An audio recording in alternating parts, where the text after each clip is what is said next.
We spend a lot of time in virtual spaces these days. With virtual spaces, I mean we spend a lot of time online. We spend a lot of time in like tech chats, writing with other people. We spend a lot of time in video calls, in voice calls.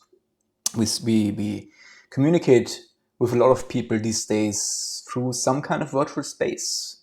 Virtual space is not necessarily different to real spaces, but they have a very different effect on humans and on us. I experience it a lot.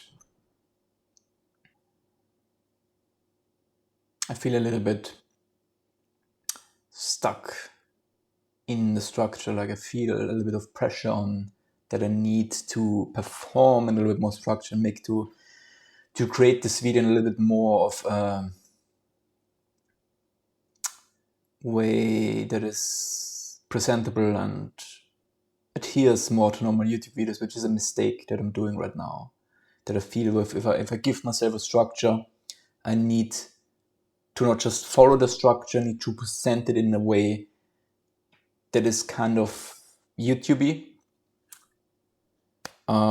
which is not good for me to do. But let's try to continue. I was talking about what virtual space is, the difference between virtual space and real spaces. We often look at something that is virtual, at something that is not real. And I think it's a weird word to say that something is not real, because it's not like a virtual space, like a text chat between us is not existing in the say. Like, I think like real a lot of times is a synonym for something is existing. If something is not real, does it exist? Does it happen? Is it really a thing? And that's such a weird perspective on virtual spaces. I think what real actually means in that sense, like why we talk and we think about virtual space of not being as real. Real is an experience. Something being real is an experience. We experience things. What does it mean to experience something? Well, I can tell you what it means to experience something. What do we need to experience something? Senses. We need perception of something. So that means we need to touch something. We need to see something. We need to have a feeling of where it is in relation to us in space. We can hear it. We can feel it with texture. We can touch it. We can maybe smell it or taste it or whatever. We have a lot of ways to get information about spaces around us. And with virtual spaces, that's very different, because virtual spaces a lot of time is visual, basically just visual, and maybe some sound at best, and that's it. Then you have some keys, maybe you have some vibration feedback back. That gives you also some input, so maybe has a little bit of haptic. That's also just very, haptic for all of things is pretty much the same, a vibration on a smartphone or with some gamepad or something. Vibrations are vibrations, they're not that different for our senses at the end of the day. And even like things on screens, they merge a lot. You just have a lot less input and a lot less sensory information in virtual spaces. And there are a lot of senses that are not served with virtual spaces.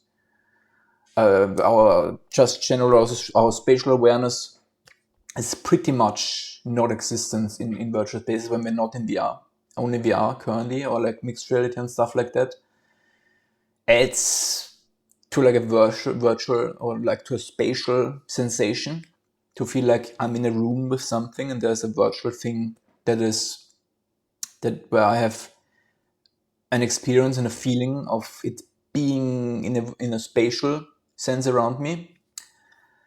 So there's a lot less perception with virtual space, and that makes it feel less real, because for something to feel real, we need to have a lot of perception. The more senses are involved in an experience, the more real it will feel. The less perception we have from something, the less senses are involved in an experience, the less real it will feel. At least just in general, there's a lot more nuances in that, I think. But as a general rule, I think it very much holds up for experiences that the more senses are involved in something, the more real can something feel, the more we are connected to it, because, well, there's just more input that connects to us. And the less senses are involved, the less real it feels. And that makes a big difference. But at the end of the day, it's about the amount of senses and kind of the perception input and amounts of input and the difference in that input that we get that changes us and that influences. That is the influence virtual spaces have over us.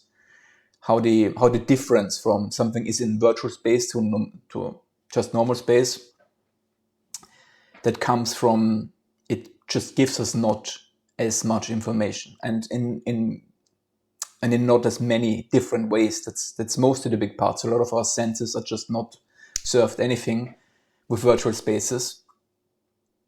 And that also not just means it feels less real, it also means a lot of emotions are not triggered the same way as it is when we're not in virtual spaces. Because again, just a lot of senses are not involved in it. So a big part of our human experience of our body don't participate virtually. And so that means a lot of our emotions that are strongly triggered by smell, by haptics, by feeling, by touch. Touch is such an important sensation for humans, and that just doesn't play a role in virtual spaces. And a lot of our emotions, especially human emotions and human connections, are about touch. And we don't have that. There are also, I think, a lot of things that are about smell that we also don't have in human interactions in virtual space, and there are a lot of other things, but it's just very different. So the lack of different kind of sensations from virtual spaces influences that we cannot be as emotionally our emotions are triggered very different. It's not like we can't be emotional in virtual spaces. There are a lot of people who are very emotional in virtual spaces. But they just get a lot of different input, and in some ways a lot less. And that changes how emotions are triggered. And some emotions triggered stronger, some are a lot weaker, and some are just very different. And that also, of course, forms to memories. We have a lot harder because there's a lot less input, and in a lot different ways or in less ways in virtual spaces. We have more difficulties forming memories. Like it's a lot more difficult to remember when you read about like a document with like, I don't know, 100 pages or a book with 100 pages. The single pages in a book that has like a space and like a feeling to the pages and to the paper and to the weight of the book and the shape and the color of the book and the weight of it and how it feels in your hand and stuff like that. Are a lot of sensory inputs that helps us connect with the information in the text compared to if it's just all blank, all of the same kind of virtual text pages in like a Word document or something like that. Just like the difference from a book to like a Word document and virtual pages, which have in the essence can have the same information, but our memory can struggle more with the virtual information because we just have less senses involved in them. And that connects not as deep in that, just like from the sensory input, it can't get as deep and as wide into our brains because it lacks the amount and the variety of input as just normal objects do and things in the real world and not in virtual spaces. So the effect that has in my personal life where I experienced that the most was actually one of the most important came also with COVID, when COVID came and the lockdowns hit. And one of the biggest impact that it has on my life was that my psychotherapy that I had, I couldn't visit it. We had lockdowns, and especially in our first lockdowns, we were not allowed to actually visit even like doctors if there was not, I mean, for ambulance and stuff like that, sure, but like just going to therapy Was not allowed in our first lockdowns. In the further downs ones, yes, but so we had to switch to video calls, doing the therapy online and through video. And I don't know when, but after some years or 1 year or something, we had the chance then also from my therapist to like switch back to visiting her in her praxis. But I actually decided against it. I'm still doing today my therapy online. Because I found for me in my therapy, because it's now online and it's per video, exactly what I said.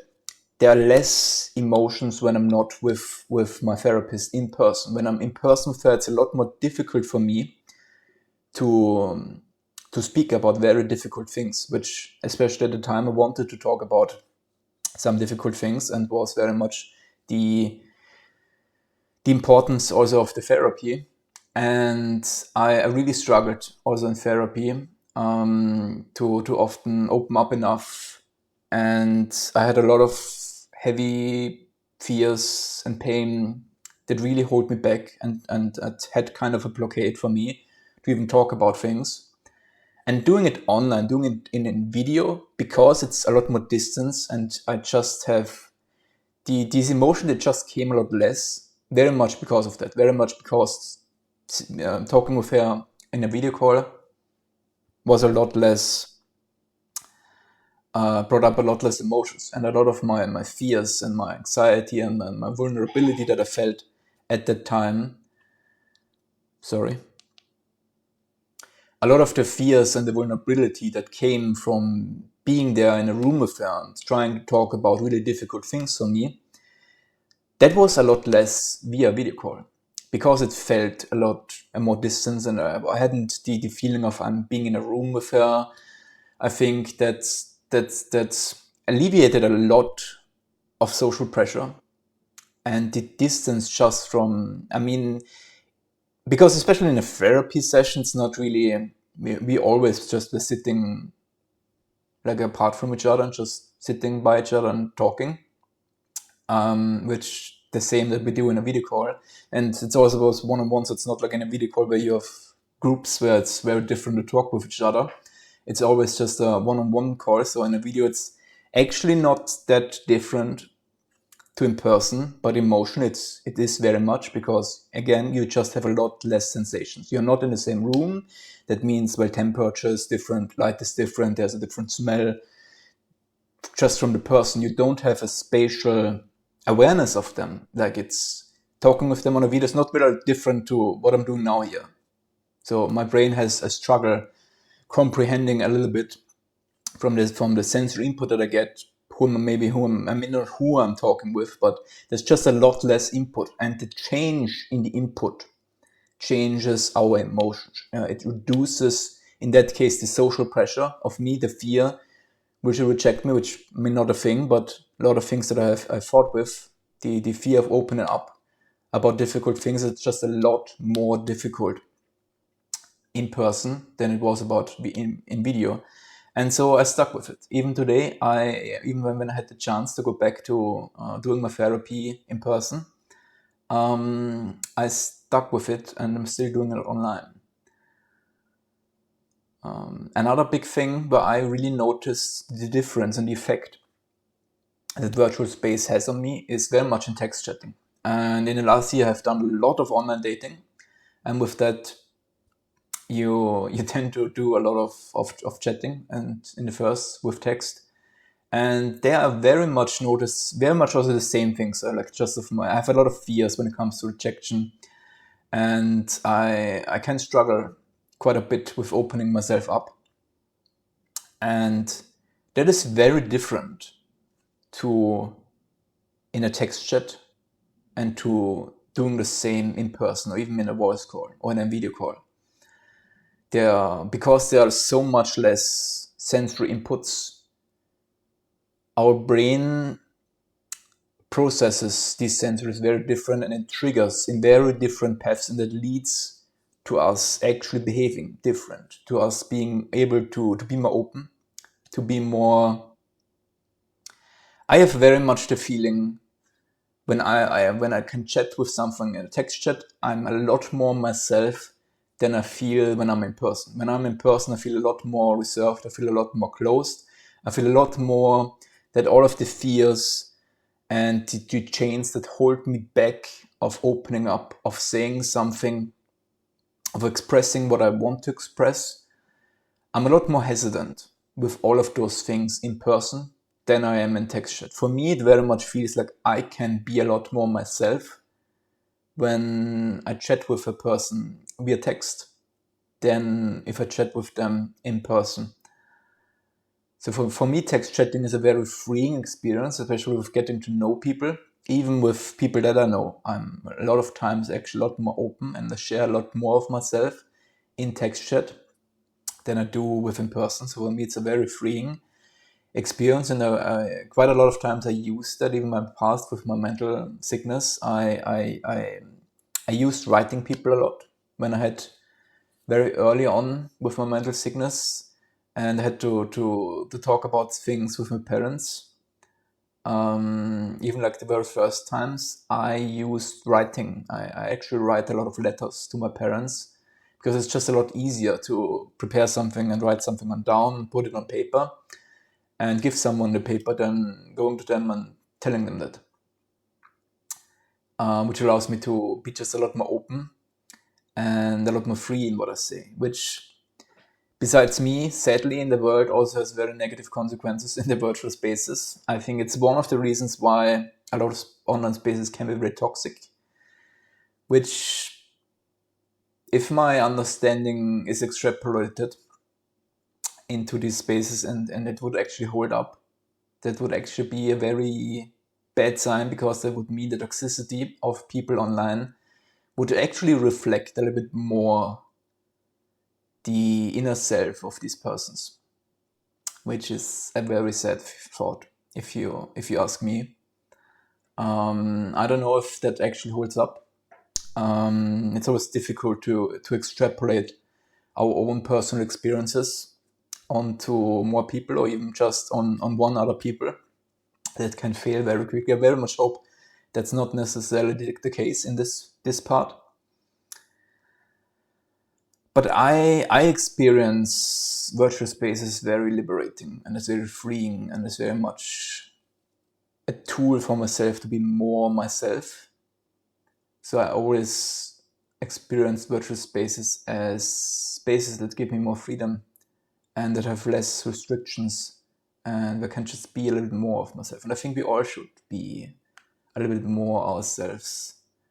And I very much use these virtual spaces to practice to be more of myself, so I can slowly bring that from text spaces to voice calls, to video calls, to in person. And really think every one of us should be a little bit more ourselves and should be a little bit worried about what others think about us. Have a nice day.